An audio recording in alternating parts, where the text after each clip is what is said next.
ભારત જય હિન્દ જય સદારામ બાપા।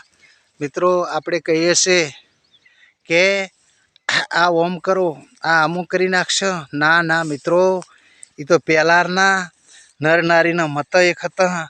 ભલા આદમી તમે વિચાર કરો કે લઈયો હાવ એને ખોડી ઓખમાંથી વહુ નતા આયા હે, એવી સતીઓ હતી।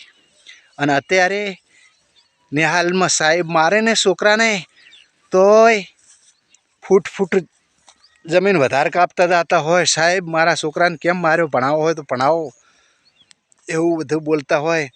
અને તે દાડે સાહેબ સંગાવતી એટલું બોલે તે કે હવે ના હારશો, હવે તો મારો ના થયો છે હે।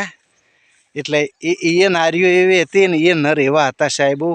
ત્યારે આપણે ધારેલું કોમ થતું હતું, અત્યારે આપણે બનાવટી થઈ ગયા છે। તો પછી ભગવાન પણ આપણા ઉપર પરીક્ષા નથી કરતો। એનું કારણ છે કે એને વિચારી લીધું છે કે કળજુગ છે, જો હું આવી કડક પરીક્ષા એવું કર્યું ને તો મને કોઈ માનશે નહીં। એટલે ભગવાનને આપણે અરજી કરીને કહીએ છીએ, પણ મિત્રો એ તો અહીંયાના પૂઠે એવા પુત્ર જન્મતા અને એ સત હતું। માથું મેલે પણ માથું આલે પણ મેલે ના, એ એવા સંતો હતા સાહેબ। હવે આપણે તો એક વાતે ને પાતે જૂઠું બોલવા જોવે, વાતે ને ઘાટે કોઈને કોઈ કહેવા જોવે, એટલે સાહેબ હાર્યું આપણાથી બને એવું નથી। આ મારો વિડીયો આગળ વધારજો, શેર કરજો, ફોલો કરજો ને લાઈક આલજો, ને બાપા સદારામ બોલજો નહીં ભૂલજો।